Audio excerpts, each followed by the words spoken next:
looking nice. ओए, Okay. Makeup queen को कुछ मत बोल।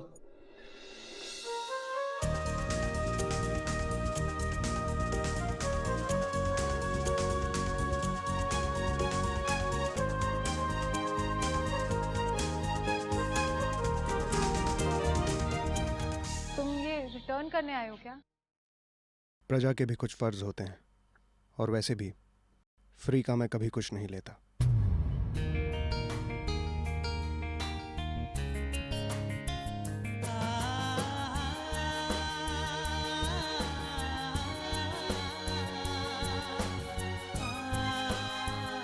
देखे तो इसमें है क्या?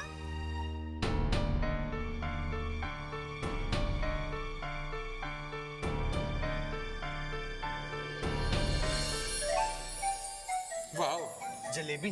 क्या वाओ? इसको तो देख के लग रहा है किसी सस्ते तेल में तली हुई होगी। और इसकी ये चाशनी, याक, ऐसा लग रहा है राशन की दुकान की शक्कर से बनाई है। क्यों? ये मिडिल क्लास लोग भी ना चॉकलेट्स का रिटर्न गिफ्ट जलेबी से। अंगना, तुम एक काम करो, इसको ना तुम गार्ड को दे दो, या फिर जो बाहर स्ट्रीट डॉग्स है ना उन्हें खिला दो। पता नहीं वो भी इसे खाएंगे या नहीं। देख, मैं इसे खुद ही डस्टबिन में फेंक आती हूँ। कमाल है यार, पहले तो अंगना हमारे को सारे काम बोलती थी करने को, लेकिन अब वो जलेबी खुद फेंकने गई है। ये शहजादी साहिबा को हो क्या गया है?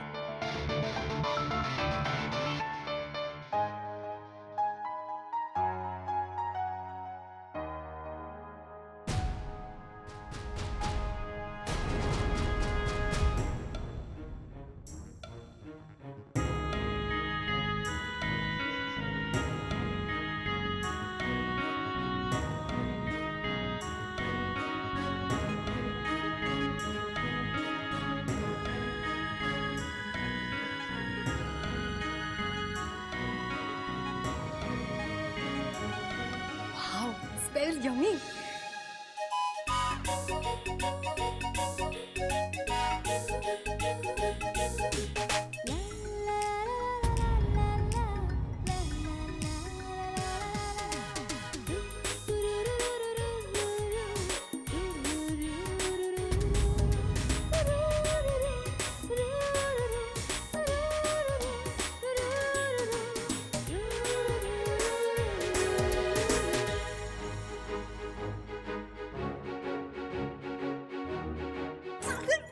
तुम दोनों यहाँ हो, तुम्हें पता भी है मैंने अभी अभी क्या देखा है? अब मोनिका, तुमने क्या देखा है वो हमें क्या पता? अरे गेस तो कर। मोनिका, ज्यादा सस्पेंस मत बिल्डअप कर, सीधे सीधे बता ना हुआ क्या है। तो सुन, अंगना ना जलेबी खा रही थी। हाँ, तो ओहो, वो डाउन मार्केट लड़के आकाश की दी हुई जलेबियां खा रही थी यार। What? हाँ, बाय गॉड, मुझे तो लग रहा है यहाँ कुछ पक रहा है। तू कहना क्या चाहती है? मुझे लगता है वो लड़का आकाश अंगना को पटाने की कोशिश कर रहा है, और अंगना भी उसकी अटेंशन कहीं ना कहीं एंजॉय कर रही है। हाँ, अंगना आ रही है, उसी से पूछते हैं। नहीं नहीं, अभी उससे कुछ मत पूछना, देखते हैं वो हमसे क्या कहती है। जलेबी फेंक दी तुमने? हाँ, पर तुम तीनों क्या खुसर-पुसर कर रहे थे? कुछ नहीं, वो सागर कह रहा था कि ये लोग भी कितने बेवकूफ होते हैं ना। अब वो पंडाल के लड़के को ही देख लो, एकदम से तुम्हारे लिए गिफ्ट ले आया, और लाया भी तो क्या, वो 3rd क्लास होममेड जलेबी। ऐसी जलेबी जो दिखने में ही इतनी बुरी हो तो खाने में कितनी गंदी होगी। हाँ, तभी तो फेंक दी मैंने वो। अंगना, मुझे तो ऐसा लगता है कि वो जलेबी कुत्ते भी नहीं खाएंगे। तुम्हें क्या लगता है? हाँ, बिल्कुल ठीक कह रहे हो तुम। ओ, बेल बज गई यार, we're getting late for the class। चलो चलो चलो।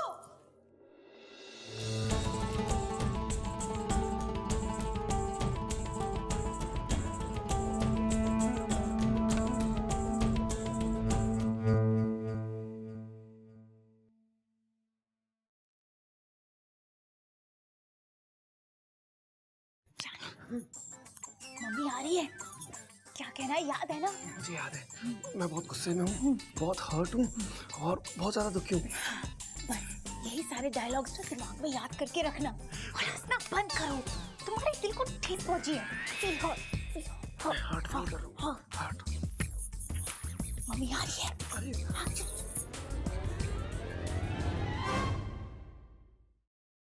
सुंदर बाबू, खाना लग गया है, चलिए।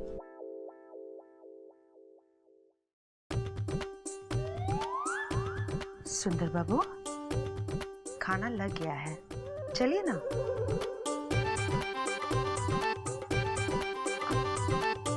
आप खुद ही पूछ लीजिए। बेचारे सुबह से ऐसे ही बैठे हुए हैं। क्या सुबह से ऐसे ही बैठे?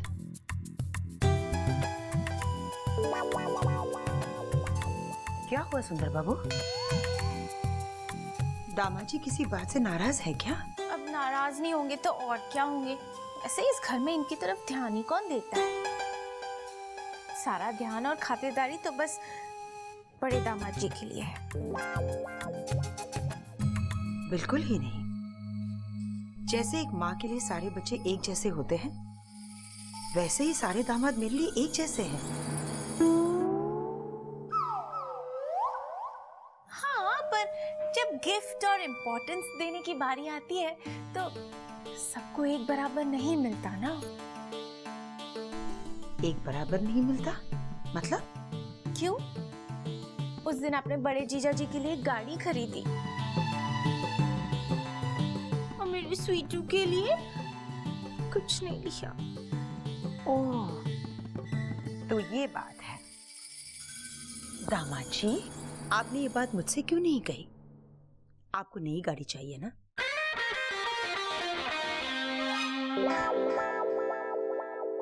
ठीक है, कल जाकर आपके लिए एक नई गाड़ी बुक करवा देती हूँ।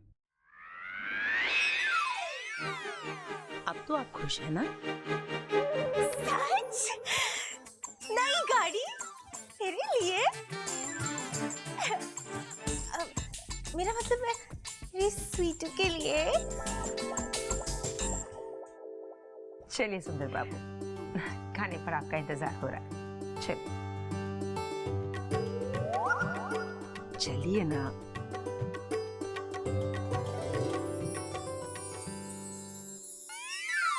Thank you God, thank you so much. मुझे नहीं पता था कि मुझे जो चाहिए मुझे इतनी आसानी से मिल जाएगा।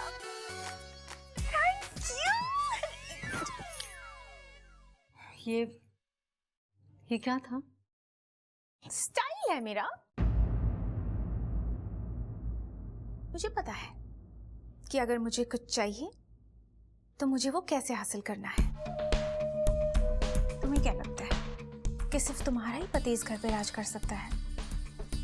झरना तो गलत सोच रही है और उससे भी ज्यादा गलत कर रही है। देख, तुझे नहीं पता कि इस तरह धीरे धीरे सुंदर बाबू इस घर की दौलत के मोहताज हो जाएंगे। तो होने दो ना। वैसे भी इस घर में जो कुछ भी है उसमें मेरा भी हिस्सा है दीदी। झरना, बात को समझने की कोशिश कर। झरना, अगर ऐसा ही चलता रहा ना तो एक दिन सुंदर बाबू अपना आत्मविश्वास खो देंगे और अपने दम पर कभी कुछ नहीं कर पाएंगे। उन्हें कुछ करने की जरूरत नहीं है दीदी, उनके लिए मैं हूं ना, और मेरे लिए ये घर है। और वैसे भी एक औरत को और क्या चाहिए?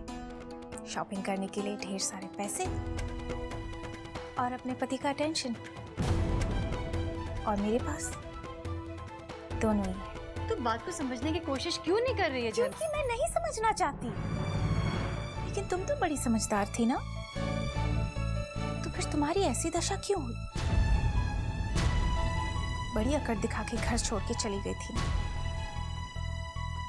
तो फिर वापस लौटकर क्यों आई दीदी? ये सारी बातें सुनने में बुरी जरूर लग रही होगी तुम्हें,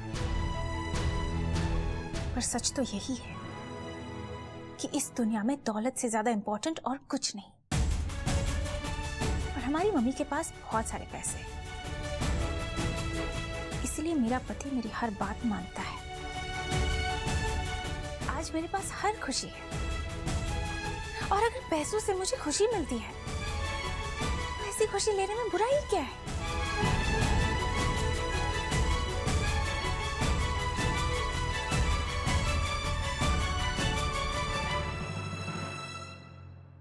भगवान, ये क्या होता जा रहा है? इस घर के लोग हर दिन के साथ और ज्यादा भटकते जा रहे हैं। कुछ करो भगवान, नहीं तो एक दिन ये घर भी सोने की लंका की तरह ढह जाएगा।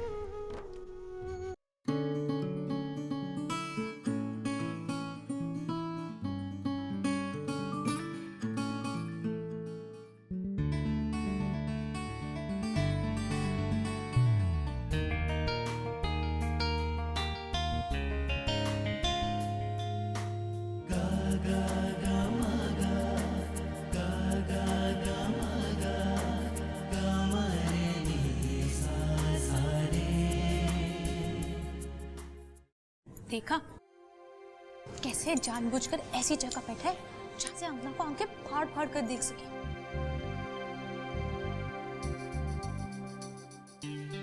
एक्सक्यूज मी, आप थोड़ा साइड में होके बैठ जाएंगे, मुझे ब्लैक बोर्ड देखने में आसानी होगी।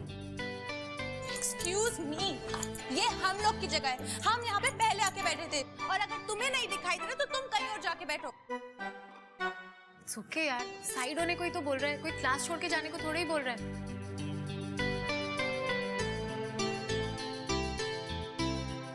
अब ठीक है? Thank you. You are welcome.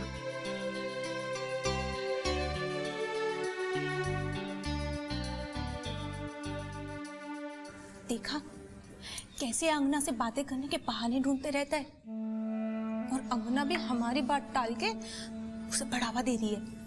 इसमें अंगना की गलती नहीं है, ये पंडाल वाला लड़का ही ओवर स्मार्ट है। वो अपने पत्ते बहुत ही सोच समझ कर चल रहा है।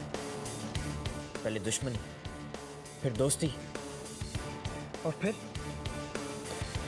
मुझे तो डर है कि अगर ऐसा ही चलता रहा तो अंगना उसके जाल में फंस जाएगी।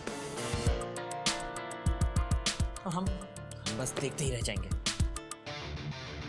तुम लोग क्या खुसर फुसर कर रहे हो? कुछ नहीं, वो जो प्रोफेसर आने वाले हैं ना, वो कितना बोर करते हैं ना, कुछ करना ही पड़ेगा। ठीक कह रही हो मोनिका, इससे पहले कि पानी सर के ऊपर से गुजरने लगे कुछ ना कुछ तो हमें करना ही पड़ेगा।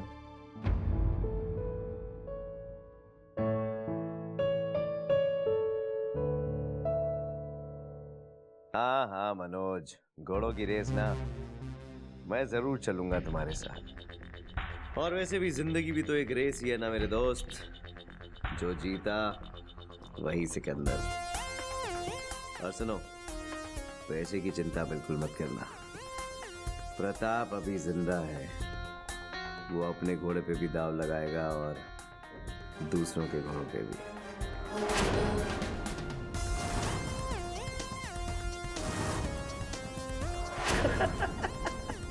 चल मैं रखता हूँ।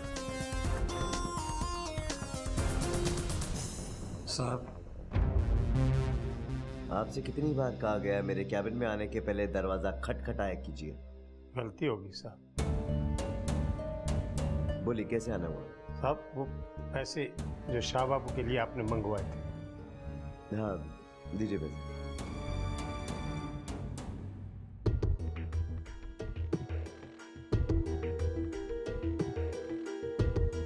जय जरा मेरे लिए चाय लेके आइए। जी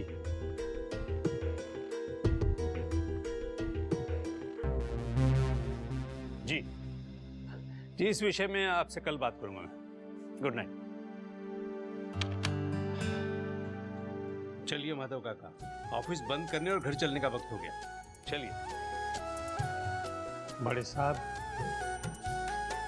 मुझे आपसे बहुत जरूरी बात करनी है। हाँ तो बताइए ना। क्या बात है माधव काका?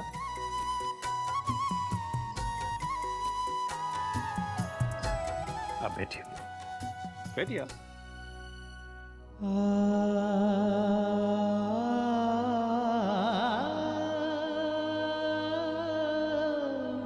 माधव काका क्या हुआ?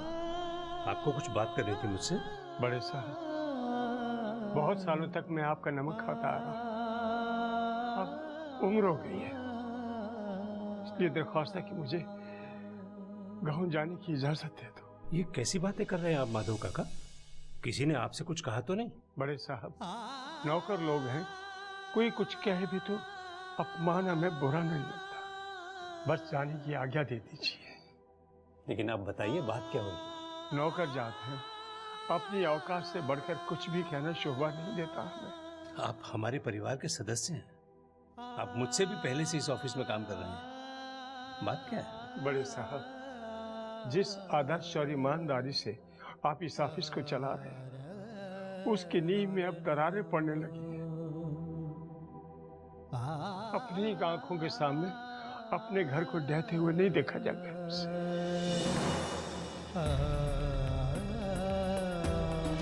ऐसे जो आपने शाह बाबू को देने के लिए मंगवाए थे। हाँ, दीजिए बेटा। जय इधर मेरे लिए चाय लेके आइए। बोला जी काका। प्रताप साहब की चाय मुझे दे दो, मैं दे दूँ। मनोज, पैसा आ गया है। अब तुम बस ये पता करो कि कौन कौन से घोड़ों में दम है। वहाँ घोड़े भागेंगे, यहाँ हमारी लक्ष्मी बढ़ती जाएगी। इसे कहते हैं हाथ की सफाई। लक्ष्मी यहाँ से वहाँ, वहाँ से यहाँ।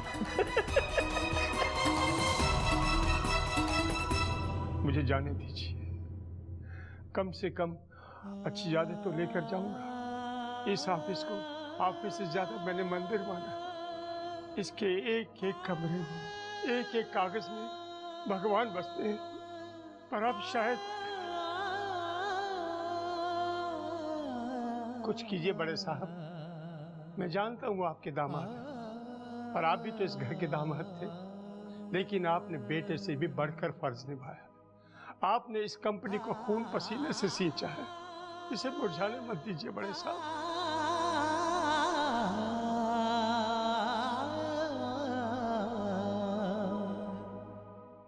मैं पूरा प्रयास करूंगा माधव काका, लेकिन आप इस तरीके से मत जाइए। चाहे तो कुछ रोज की छुट्टी ले लीजिए, लेकिन लौट आइए। इस ऑफिस को आपकी आवश्यकता है। इस ऑफिस को मेरी नहीं, चमत्कार की आवश्यकता है। हे भगवान, अब आप ही कोई रास्ता दिखाइए। चमत्कार तो केवल आप ही कर सकते हैं। तो फिर क्या सोचा, करना क्या है आकाश का? मेरे ख्याल से हमें अंगना से बात करनी चाहिए। हम उसे समझाएंगे कि वो ना उस आकाश से दूर रहे। क्या बकवास कर रहा है यार? तुझे लगता है हम अंगना को समझाएंगे और वो समझ जाएगी? पता है ना कितनी जिद्दी है वो। तो फिर क्या करें? हे विकी, वो देख, आकाश आ रहा है।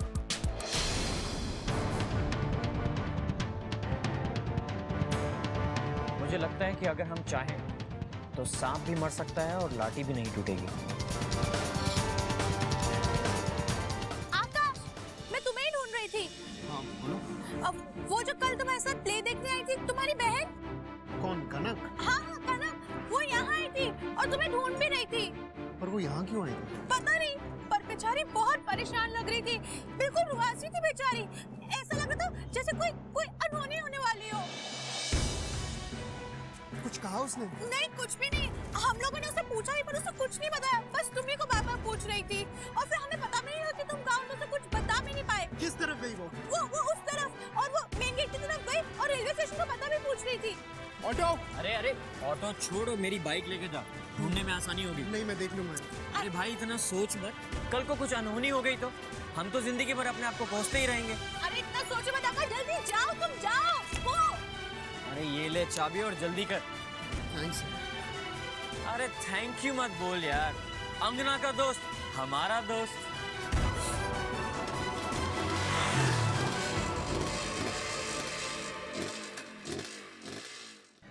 क्या बात है विकी, तुमने अपनी प्यारी बाइक आकाश को दे दी। बताओ, देनी पड़ी ना अंगना, क्योंकि तुम हमें इन सबसे ज्यादा प्यारी हो। समझी नहीं?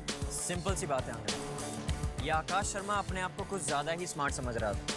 उसे ऐसा लग रहा था कि शायद हमें कुछ नहीं दिखे, लेकिन हमें सब दिख भी रहा था और समझ में भी आ रहा था कि कैसे वो तुम्हें पटाने की कोशिश कर रहा है। हाँ, और कैसे वो तुम्हारे पैसे और फैमिली नेम के साथ जुड़ने की कोशिश कर रहा था। इसीलिए हमने उसे हमेशा हमेशा के लिए सबक सिखा दिया। अपनी बाइक देकर? हाँ, अपनी बाइक देकर। वो बाइक जिसकी ब्रेक्स मैंने फेल कर दी।